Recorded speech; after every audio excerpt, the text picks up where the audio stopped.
The moment I knew my son no longer deserved his father's legacy wasn't when Richard drew his final breath after a brutal 8-month battle with cancer. It wasn't during the 45 years of marriage when Richard built his shipping empire from nothing, while Thomas enjoyed the fruits without understanding the sacrifice. No, it was when I stood alone beside my husband's mahogany casket, rain pelting the cemetery's green canopy, and stared at the empty chair where our only son should have been. "He said he'd try to make it back for the burial, Mrs. Mitchell," whispered Jennifer, Richard's executive assistant of 20 years, her eyes red-rimmed as she squeezed my hand. Something about Victoria's birthday celebration running long. A birthday celebration. While his father, the man who had given him everything, was being lowered into the cold Chicago earth. I nodded, my face a mask of dignity, despite the hurricane of rage building inside me. The funeral director glanced at me questioningly, clearly wondering if we should wait. The other mourners, hundreds of Richard's employees, business associates, and friends, shifted uncomfortably, witnessing the final insult from a son to his father. "Begin," I said, my voice steady despite the tremor in my heart. As the pastor spoke words that blurred in my grief, my mind drifted to the conversation Richard and I had shared just weeks before his death, his once powerful frame diminished by disease, but his eyes still sharp with the intelligence that had built Mitchell Shipping into a billion-dollar enterprise. "He's not ready for it, Ellie," Richard had said, his voice raspy from the tubes they'd only recently removed. "Maybe he never will be." "He's 42 years old," I'd argued, more out of habit than conviction. I'd been defending Thomas to his father for decades, a maternal instinct I couldn't seem to outgrow. "He'll step up when the time comes." Richard's laugh had dissolved into a coughing fit. When he recovered, he'd reached for the folder his lawyer had left. "That's why I've made provisions. The final choice will be yours, Eleanor. You'll know what to do when the time comes." Now, watching the casket descend without Thomas there to say goodbye, I finally understood what Richard had meant. I finally knew what I had to do. The reception at our Lakeshore Drive penthouse was a somber affair, business associates sharing stories of Richard's brilliance and generosity. I moved among them like a ghost, accepting condolences with practiced grace while checking my phone. No messages from Thomas. At 6:27 p.m., 4 hours after the funeral ended, the elevator chimed. Thomas strode in, his designer suit immaculate, Victoria clinging to his arm in a dress entirely too festive for the occasion. Neither looked appropriately grief-stricken. "Mother," Thomas said, kissing my cheek with cool efficiency. "Sorry we couldn't stay longer at the service. Victoria's party had been planned for months. You understand." I looked at my son, Richard's golden boy with his father's strong jaw, but none of his character, and saw him clearly for perhaps the first time. "The reading of the will is tomorrow at 10 a.m., I said, my voice devoid of the warmth I'd always reserved for him. "Richard's attorney insists all beneficiaries be present." "About that," Thomas said, lowering his voice conspiratorially. "Victoria and I were hoping to fly to Aspen tonight. Can't we just handle the formalities next week?" Behind him, Jennifer gasped softly. Several of Richard's oldest friends turned away, unable to witness such callousness. "No, Thomas, we cannot." Ice had replaced the blood in my veins. "Be there, or the consequences will be significant." A flicker of uncertainty crossed his face. He'd never heard that tone from his doting mother before. "Fine, we'll reschedule our flight." As they turned to leave, not bothering to speak with any of the mourners who had actually stayed to honor Richard, I caught Victoria eyeing the antique vase collection Richard had spent decades curating, mentally calculating its worth, no doubt. Later that night, alone in the bedroom I'd shared with Richard for over 4 decades, I opened the safe hidden behind his portrait. Inside was the envelope he'd instructed me to read after the funeral. My hands trembled as I broke the seal. "My dearest Eleanor," his letter began, "if you're reading this, 2 things have happened. I've left this world, and Thomas has finally shown you who he truly is. I've never wanted to break your heart by saying this, but our son is not the man we raised him to be." Tears blurred my vision as I read Richard's final instructions, the provision in the will, the choice he had left to me, the power to ensure Thomas would never profit from the father he couldn't be bothered to bury. "You'll make the right decision," Richard's letter concluded. "You always do." As dawn broke over Lake Michigan, bathing our bedroom in golden light, I made my choice. Thomas would learn tomorrow that actions, and absences, have consequences. I whispered to the empty room, to the husband no longer beside me. If you're watching this story unfold, please subscribe to see what happens when my son learns the truth. Some lessons come at a price he never expected to pay. The lawyer's office awaited, and so did justice. The mahogany-paneled conference room of Harrington and Associates fell silent as Walter Harrington, Richard's attorney and friend of 30 years, adjusted his reading glasses. 10 people sat around the massive table. Myself, Thomas and Victoria, Richard's sister Margaret, our granddaughter Charlotte, Thomas's daughter from his first marriage, 2 company executives, Richard's charitable foundation director, and Walter's legal associate. Thomas checked his watch repeatedly, making no effort to hide his impatience. Victoria scrolled through her phone under the table, her manicured nails clicking against the screen.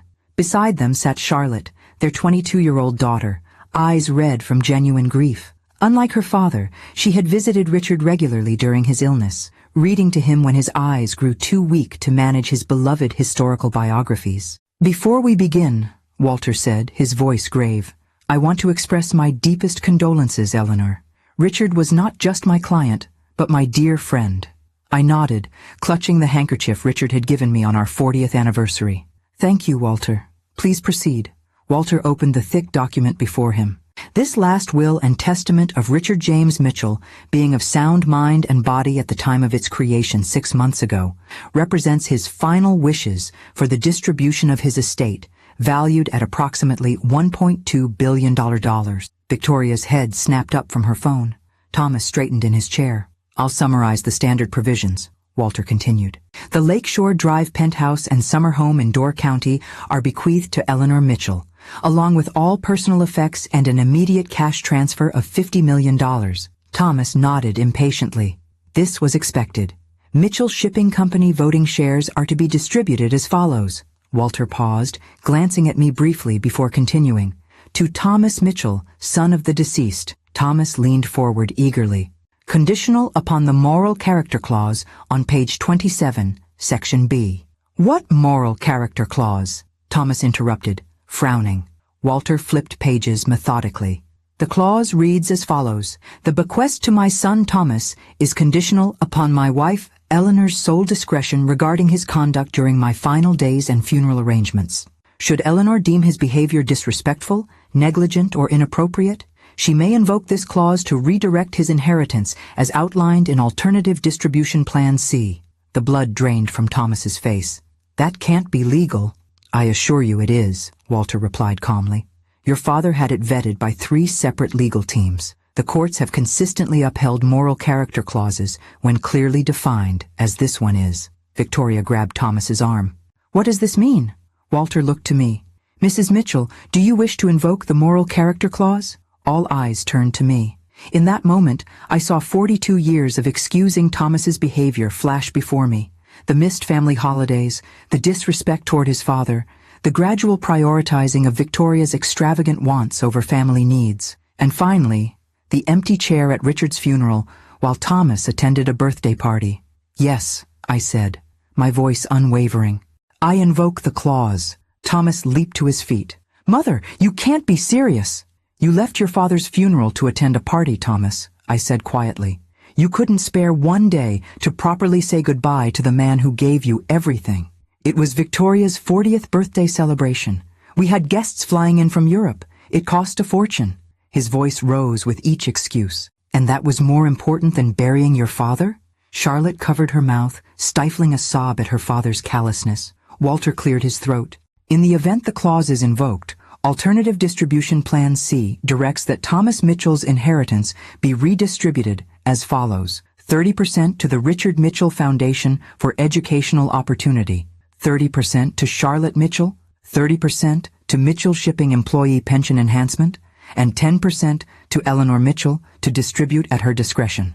Victoria's face contorted with rage. You planned this. This is elder manipulation. The only manipulation, Walter interjected firmly, was Richard's careful legal planning to protect his legacy from precisely this attitude. Thomas slumped back into his chair, shell-shocked. So, I get nothing? 40 years as his son and I get nothing?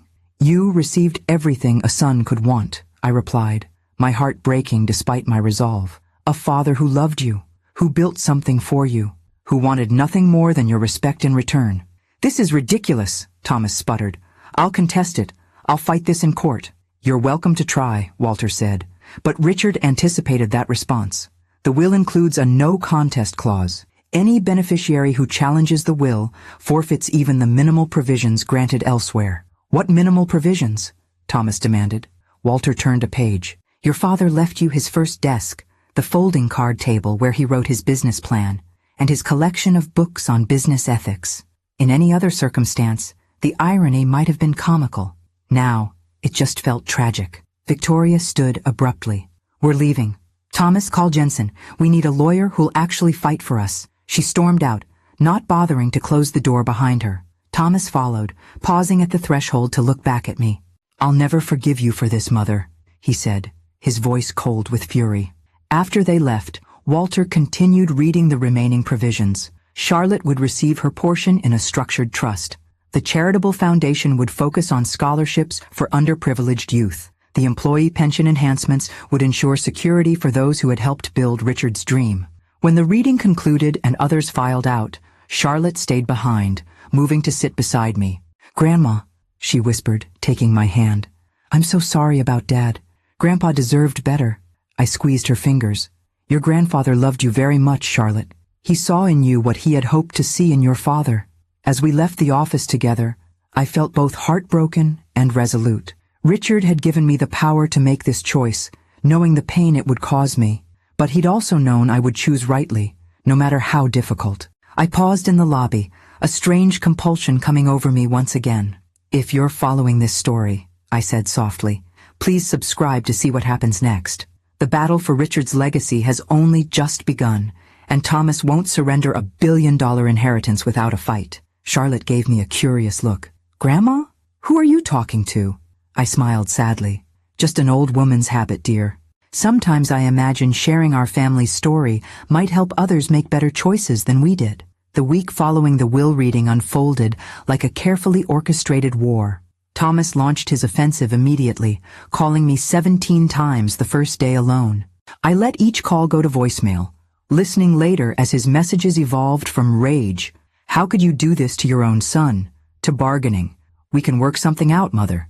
To thinly veiled threats. You won't like what happens if you don't fix this. Victoria's approach was more direct. She appeared at my penthouse unannounced, the doorman apologetically explaining she'd claimed a family emergency. I found her in the living room, examining Richard's antique watch collection with undisguised avarice. Victoria, I said, remaining in the doorway, this isn't a good time.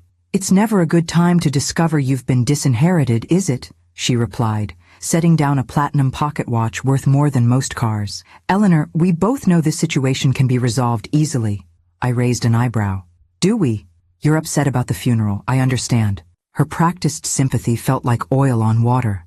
Thomas should have stayed longer. I take full responsibility. It was my party after all. The party you couldn't postpone despite your father-in-law's death. She waved dismissively. Richard was already gone. The funeral was just formality. In that moment, I saw exactly what Richard had seen years ago when he first met Victoria, the calculating ambition behind the polished exterior. My son had chosen his partner poorly, but that had been his choice to make. Victoria, the will reflects Richard's wishes, not mine. I simply honored them. Her facade cracked. This is absurd. Thomas is his only son. Being a son is more than biology, I replied. It's presence, respect, love. Things Thomas withheld even as Richard was dying. Victoria's eyes narrowed. We can contest this, drag it through courts for years. Is that what you want for Richard's legacy? Public spectacle? Family laundry aired for everyone to see?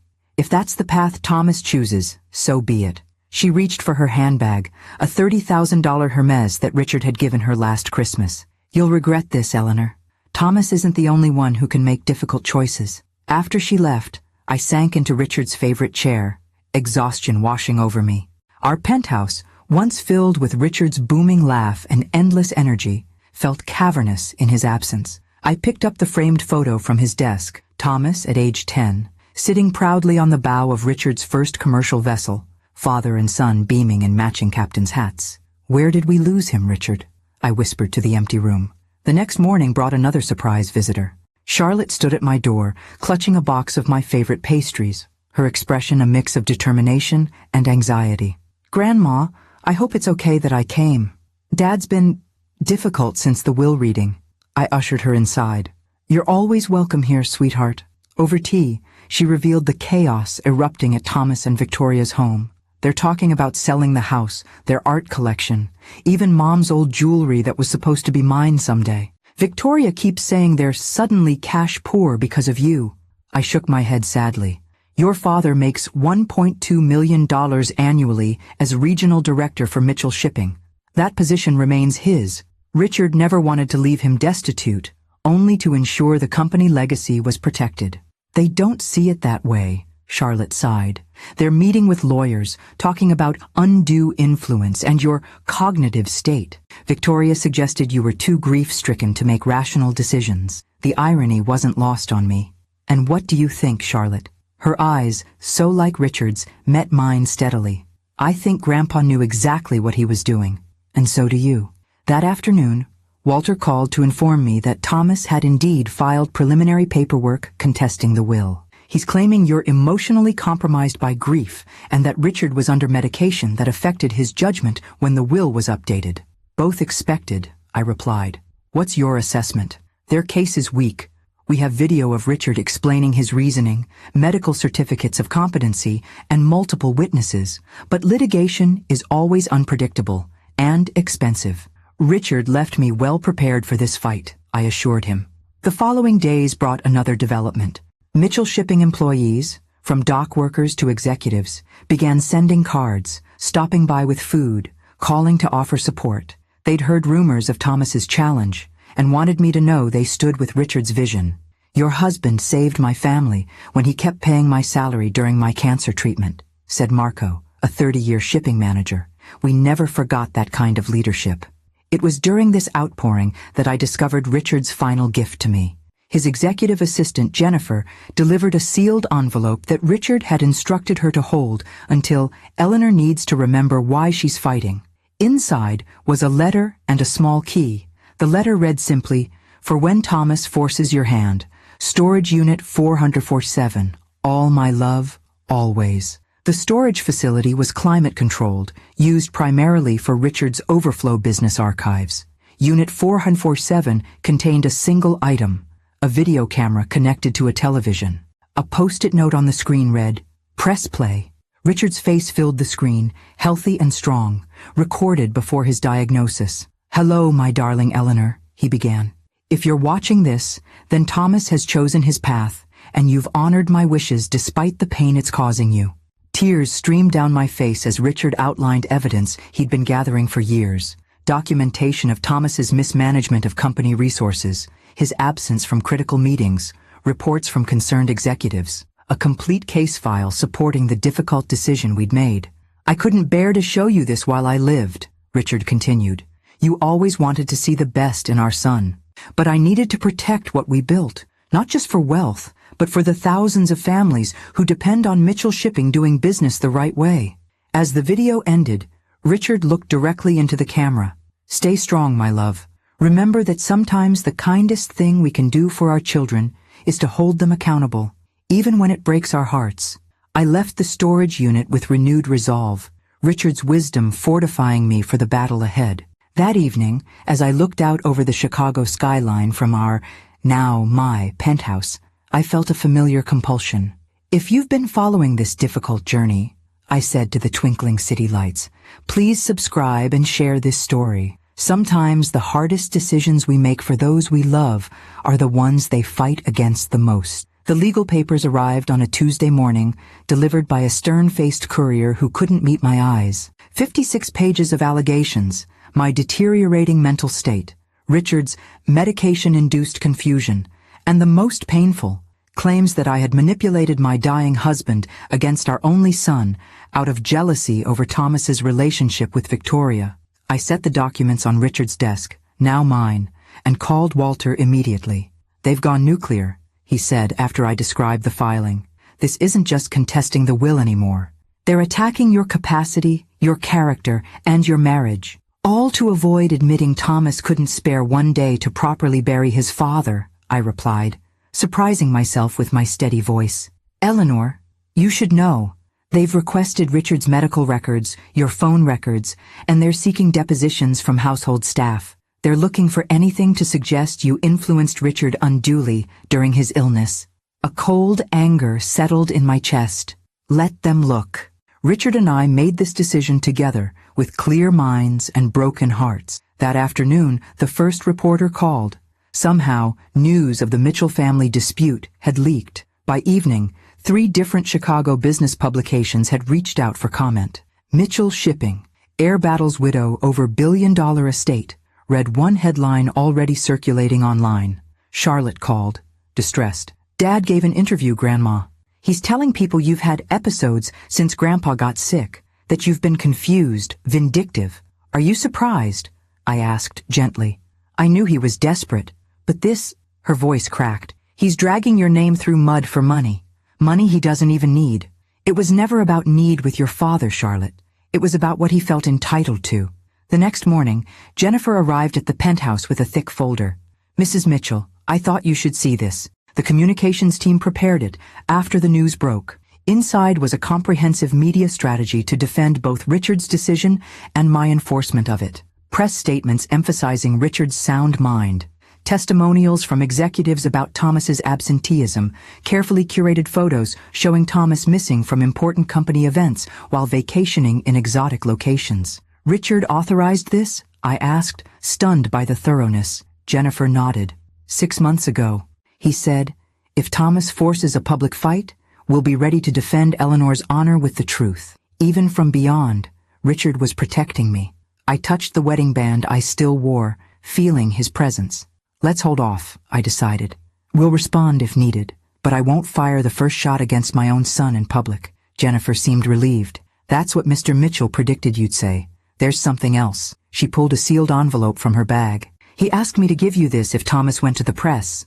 Inside was a handwritten note and a memory card. Richard's note read, the nuclear option. Your call, my love. Use only if Thomas leaves no alternative. The memory card contained video footage. Thomas at company events, visibly intoxicated, making inappropriate comments to employees. Thomas arguing viciously with Richard during his illness, accusing him of emotional manipulation for asking him to attend board meetings. Thomas and Victoria mocking Richard's cancer symptoms when they thought no one was listening. I locked the card in the safe, sick at heart. Richard had known it might come to this, but had left the choice to me. The power to destroy our son's reputation with evidence of his own behavior. The lawsuit's first hearing was scheduled for the following week. In preparation, Walter arranged for me to be examined by 3 independent psychological experts to counter Thomas's claims about my mental state. All 3 reports confirm what we know, Walter assured me. You're perfectly competent, exhibiting appropriate grief, but no cognitive impairment. Will it be enough? I asked, combined with Richard's precautionary videos explaining his decision-making process. It should be. But Thomas has hired Grayson Mills. I recognize the name. Chicago's most aggressive estate litigator, infamous for scorched earth tactics. Prepare for personal attacks in court, Walter warned. They'll try to provoke you, make you appear unstable or vindictive. That night, unable to sleep, I wandered our penthouse, touching Richard's belongings. His reading glasses still on the nightstand, his favorite sweater I couldn't bear to move from the closet. In his study, I found myself opening drawers I'd avoided since his death. In the bottom drawer of his desk was a leather journal I'd never seen before. The first entry was dated 5 years earlier. Thomas missed another board meeting today, Richard had written. 3rd this quarter. Claimed Victoria needed him for some charity gala. The board is noticing. Worse, he's noticing that they notice. Pride wounded, he lashed out, accused me of embarrassing him. When did my son start believing he deserves power without responsibility? I read for hours, tears streaming as Richard chronicled his growing concerns about Thomas, his attempts to mentor him, and eventually, his painful decision to protect the company from his own son's sense of entitlement. The final entry, written 2 weeks before his death, broke my heart. I've failed him, Eleanor. Or perhaps we both did, giving him too much while asking too little. The hardest part of dying isn't leaving the company, or even leaving you, my love. It's knowing I won't be here to help Thomas become the man he could still be. That burden now falls to you, and it's heavier than any I've asked you to bear. The next morning, I called Charlotte. I need you to deliver a message to your father. Tell him I'm willing to meet, just the two of us. No lawyers, no Victoria. Do you think he'll come? She asked, doubtfully. Tell him it's about a potential settlement, I replied. He'll come. 2 days later, Thomas arrived at the penthouse, dressed impeccably but with new lines etching his face. Mother, he said stiffly, declining my offer of coffee. Charlotte said you wanted to discuss terms. I wanted to give you one chance to withdraw your lawsuit before things get uglier, I said simply. He laughed bitterly. Withdraw? You've stolen my birthright. Your father made a choice, Thomas. I honored it. Because I missed part of a funeral? He exploded. One day's mistake cost me $1 billion? I shook my head sadly. It wasn't one day. It was years of days. Moments when your father needed his son and found a stranger instead. Convenient interpretation after he's gone, Thomas sneered. He never complained to me. He tried, Thomas. For years he tried. His expression hardened. Well, now it's up to the courts, and they don't rule based on missed father-son moments. As he turned to leave, I called after him. Thomas, I have videos. Richard documented everything. Your behavior at company events, your comments about his illness, everything. He froze, color draining from his face. You're bluffing. Your father was a meticulous man. You know that. For a moment, uncertainty flickered in his eyes, the first crack in his righteousness. Then, his jaw set. Release whatever you want. Victoria and I have already given interviews about your fragile mental state. Who do you think people will believe? The grieving, confused widow or the son fighting for his legacy? After he left, I sat alone in the growing darkness, Richard's journal clutched to my chest. The battle lines were drawn. My son had chosen scorched earth over reconciliation. For those following this painful journey, I whispered to the silent room, don't forget to subscribe. Before this story ends, you'll see how far a son will go to claim what he believes is his, and how firmly a mother must stand to honor her husband's final wish. The courthouse steps swarmed with reporters as Walter helped me from the car. Camera flashes erupted like lightning, voices calling out questions that blurred together in cacophony. Mrs. Mitchell, did you manipulate your husband's will? Is it true your son was excluded for missing the funeral? Are you suffering from dementia, as your son claims? Walter guided me through the gauntlet, his arms steady around my shoulders. No comments until after the hearing, he repeated firmly. Inside, the courtroom was already packed. Journalists, curious lawyers, and a surprising number of Mitchell Shipping employees. In the front row sat Charlotte, who'd texted earlier that she would attend despite her father's fury. When our eyes met, she gave me a small, brave smile. Thomas and Victoria entered from the side door with their attorney, Grayson Mills, a razor-thin man with cold eyes and a reputation for destroying witnesses. Thomas was impeccably dressed in a conservative suit that reminded me painfully of Richard, while Victoria wore widow-like black, a calculated visual statement. Judge Patricia Winters, a veteran of the probate court with silver hair and piercing eyes, called the hearing to order precisely at 9 a.m. This is a preliminary hearing regarding the Mitchell estate, she began. I've reviewed the filings from both parties. Mr. Mills, as the petitioner's counsel, you may begin. Mills approached the bench with practiced gravity. Your Honor, this case centers on a grievous injustice. Thomas Mitchell, the only son of the deceased Richard Mitchell, has been effectively disinherited through the manipulation of a moral character clause, a clause inserted during Richard Mitchell's final illness when he was heavily medicated and susceptible to influence. He gestured dramatically toward me. Mrs. Eleanor Mitchell, driven by personal grievances and declining cognitive function, convinced her dying husband to create this punitive measure, then wielded it vindictively when her son missed portions of the funeral to attend a long-planned family event. The characterization was so false that I almost laughed aloud. Walter squeezed my hand in warning. We will demonstrate that Richard Mitchell was not of sound mind when this clause was added, that Mrs. Mitchell exhibited controlling behaviors throughout his illness, and that the disinheritance represents a gross deviation from Richard Mitchell's previously expressed wishes for his son to lead his company. Judge Winters nodded without expression. Mr. Harrington? Walter rose, the picture of dignified restraint next to Mill's theatrical presentation. Your Honor, Richard Mitchell was a meticulous businessman who built a billion-dollar company through careful planning and clear-eyed assessment of people's capabilities. That same methodical approach extended to his estate planning. He gestured to the thick binders before the judge. The documentation we've provided demonstrates 3 critical facts. First, Richard Mitchell was certified mentally competent by multiple physicians throughout his illness, including the day the moral clause was added. Second, the clause itself was not a last-minute addition, but consistent with Richard's long-standing concerns about his son's commitment to the company and its values. And third, Mrs. Mitchell's invocation of the clause was not capricious, but the culmination of years of troubling behavior by Thomas Mitchell, behavior that reached its nadir when he chose to attend his wife's birthday celebration rather than fully participate in his father's funeral.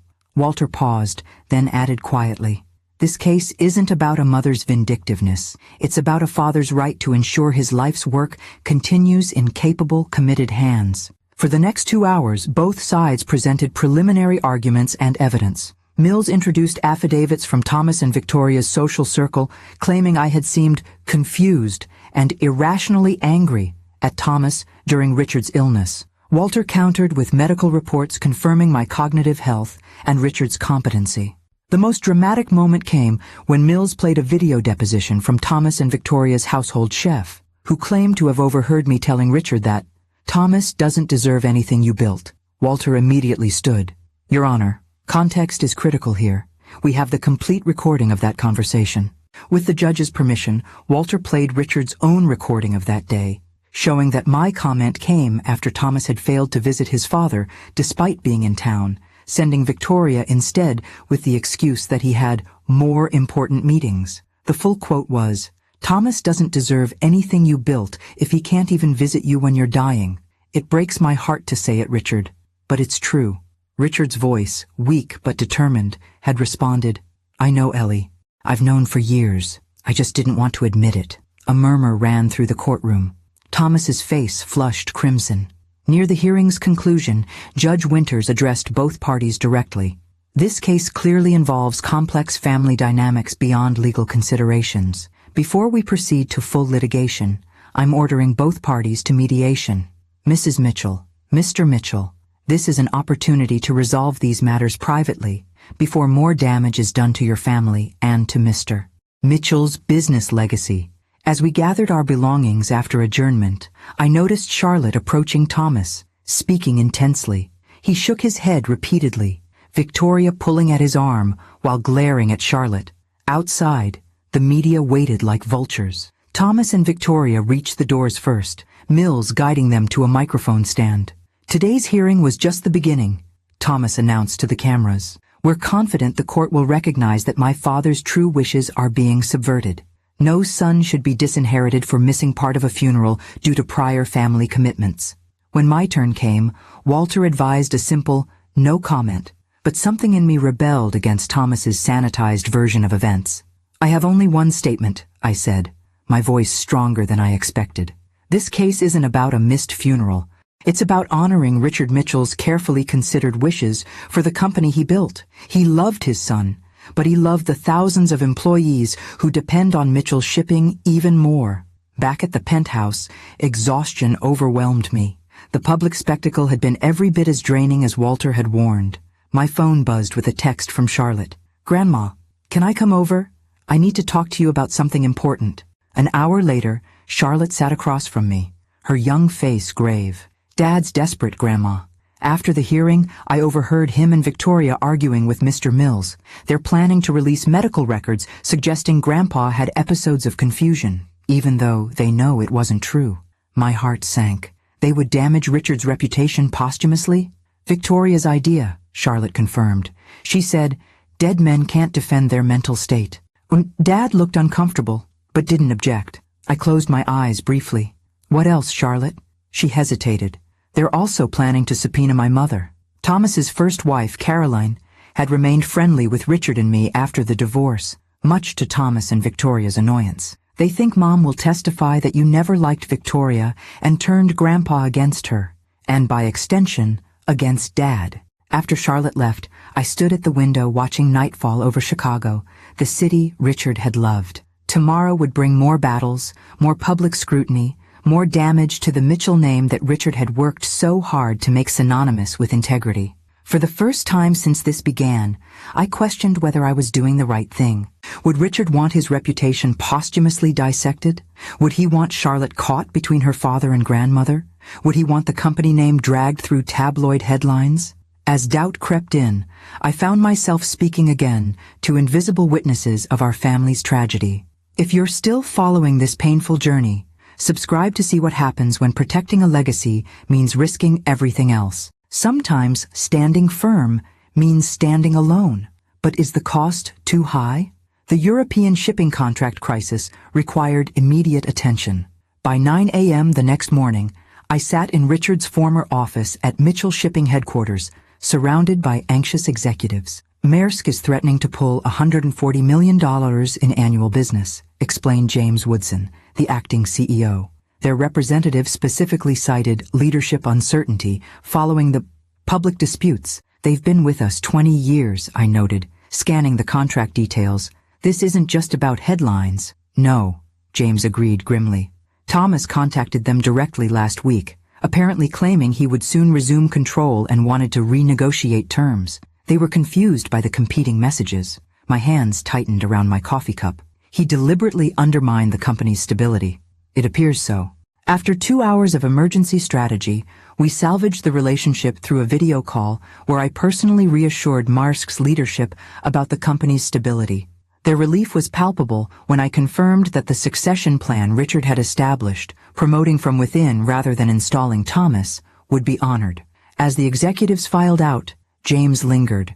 Mrs. Mitchell, there's something else you should know. Several senior staff have received aggressive job inquiries from Victoria. She's trying to identify who might be sympathetic to Thomas's position. She's looking for inside information, I realized. Or worse, trying to poach talent if they lose the case. Yes, and Thomas has been accessing sensitive files. As regional director, he still has high-level clearances. I made an immediate decision. Restrict his access. If he asks why, refer him to legal. That's a significant step, James cautioned.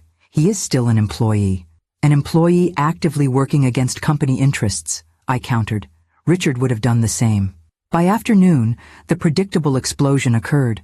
Thomas stormed into the headquarters lobby, demanding to see me. Security called upstairs, and I instructed them to escort him to Richard's office. He burst in, face flushed with rage. You've locked me out of my own company's systems? Your father's company, I corrected calmly. The one you're currently trying to damage through litigation and unauthorized contact with our partners. I built relationships with those partners for years. Relationships you're now leveraging to create instability. That stops today. Thomas paced, running his hands through his hair. A gesture so like Richard's that my heart constricted despite everything. This is absurd. I'm fighting for what's rightfully mine. No, Thomas, you're fighting for what you believe you're entitled to. There's a difference. He stopped pacing, his voice dropping dangerously. You know what Victoria says? She says you've always been jealous of me, that you resented how Dad groomed me to take over. The accusation was so ludicrous I almost laughed. Is that what she tells you? Thomas, your father and I spent 20 years trying to interest you in the actual business beyond the corner office and expense account. You showed up for the glamour and disappeared for the work. That's not true, he protested, but his eyes slid away from mine. It is true. Richard documented everything. The missed meetings, the botched negotiations you didn't prepare for, the employees whose names you never bothered to learn after a decade. Thomas slammed his hand on the desk. Stop talking about me like I was some disappointment. Dad was proud of me. He loved you desperately, I said quietly. That's different from pride. Something flickered in Thomas's eyes. Doubt, perhaps, or a moment of painful clarity. Listen to me, Thomas. The company is already suffering from your actions. Contracts in jeopardy, employees distracted, stock value fluctuating. Is that really what you want? To damage what your father built just to claim ownership of its ruins? I want what's mine, he repeated, but with less conviction. Even if getting it destroys everything else, your reputation, the company's stability? I paused, watching him carefully. Your marriage? His head snapped up. What about my marriage? Do you really believe Victoria would stay if there's no inheritance coming? No social status as Mitchell Shipping's heir apparent? That's a disgusting insinuation, he snarled. But again, his eyes betrayed uncertainty. Is it? Tell me. Where is she now, Thomas? Meeting with the lawyers? Planning the next attack? When was the last time she asked how you're feeling about losing your father? His face crumpled momentarily, before hardening again. You don't know anything about my marriage. I know that before Victoria, you visited your father every Sunday. I know you once valued family traditions like Richard's birthday fishing trips. All that changed when she decided those things weren't worth your time. That's not fair. And I know she was complaining about visiting your dying father in the hospital, calling it putting in her time until the payoff. Charlotte overheard her. Thomas went completely still. Charlotte? She's lying. When has Charlotte ever lied to you? Even when you missed her birthdays, her graduation, she never made up stories about you. She's always loved you too much for that. For a moment, Thomas looked lost, the confident, angry man replaced by a confused son trying to reconcile uncomfortable truths. Then his phone buzzed. He glanced at it, and his expression shut down. Victoria needs me at the lawyer's office, he said stiffly. This conversation is over. As he reached the door, I called after him. Thomas, whatever you decide about the lawsuit, know this. Richard's greatest regret wasn't disinheriting you. It was failing to help you become the man he knew you could be. He paused without turning, his shoulders tense. Then he walked out without another word. That evening, Charlotte called in tears. Dad came to my apartment. He asked if what you said was true, about Victoria's phone call. I told him everything. He just sat there, then left without saying anything. I'm worried about him, Grandma. You did the right thing, sweetheart, I assured her, though my own concern was growing. Sometimes the truth hurts before it heals. Later, I received a text from Thomas himself, the first direct communication he'd initiated since the will reading. We need to talk, not about the lawsuit, about Dad. Tomorrow? I responded simply, come for breakfast. 8 a.m. Sleep eluded me that night. I wandered the penthouse, eventually finding myself in Richard's closet, running my fingers over his suits, inhaling the fading scent of his aftershave. In the pocket of his favorite jacket, I found a small notebook I'd never seen, different from his business journal. The first page read simply, Things I Wish for Thomas. What followed were not material bequests, but hopes. That he finds purpose beyond wealth. That he values relationships over status. That he discovers the satisfaction of building something meaningful. That he becomes a father who shows up for Charlotte. By the final pages, Richard's handwriting had grown shakier, written during his illness. That he understands someday why I made this choice. That he forgives both Eleanor and me. That he discovers it's never too late to become the person you were meant to be. Tears streamed down my face as I clutched this hidden testament to Richard's enduring hope for our son. Even as he'd made the painful decision to redirect Thomas's inheritance, he'd never stopped believing in his potential for growth. Oh, Richard, I whispered into the empty room. What would you have me do now? As dawn broke over Lake Michigan, I carefully placed the notebook on the breakfast table where Thomas would sit. Whatever happened next, he needed to hear his father's voice, not through lawyers or legal documents, but heart to heart, even across the divide of death. For those still following this painful journey, I said softly to the golden morning light, make sure you're subscribed to see the final chapter. Tomorrow may bring either reconciliation or permanent rupture, but whatever comes, we'll face it with the courage Richard always valued above all else. Thomas arrived precisely at 8, alone and visibly exhausted. Dark circles shadowed his eyes, and his usually immaculate appearance showed signs of neglect, his shirt slightly wrinkled, his hair uncombed. He looked older than his 42 years, grief and stress having etched new lines around his mouth. You came, I said simply, opening the door wider. I said I would. His voice lacked its recent hostility, replaced by a weary flatness that concerned me more. I led him to the kitchen where I'd prepared Richard's traditional weekend breakfast, scrambled eggs with herbs, sourdough toast, and strong black coffee. For decades, this had been our family ritual, until Victoria had deemed it boring and introduced Thomas to champagne brunches at upscale hotels instead. Thomas stared at the familiar spread. You remembered. Some traditions matter enough to preserve. We sat across from each other, the morning sun streaming through windows that showcased Chicago awakening below us. For several minutes, we ate in silence, the weight of unspoken words hanging between us. Finally, Thomas set down his fork. Victoria's gone. Though I'd suspected this might happen, hearing the confirmation brought no satisfaction. I'm sorry. A bitter laugh escaped him. Are you? You practically predicted it. Being right about something painful doesn't make it less painful to witness, I replied. What happened? Thomas stared into his coffee. After our conversation yesterday, I confronted her about what Charlotte overheard. She denied it at first, then got angry that I would question her loyalty. He shook his head. We argued. Things were said. I asked her directly if she would stay if there was no inheritance coming, no prestigious position at Mitchell Shipping. And? She packed 3 suitcases, took her jewelry, including Mom's tennis bracelet you gave me for her last birthday, and said she didn't sign up for this humiliation. His voice cracked slightly. 12 years of marriage, and she was gone within an hour. I reached across the table, covering his hand with mine.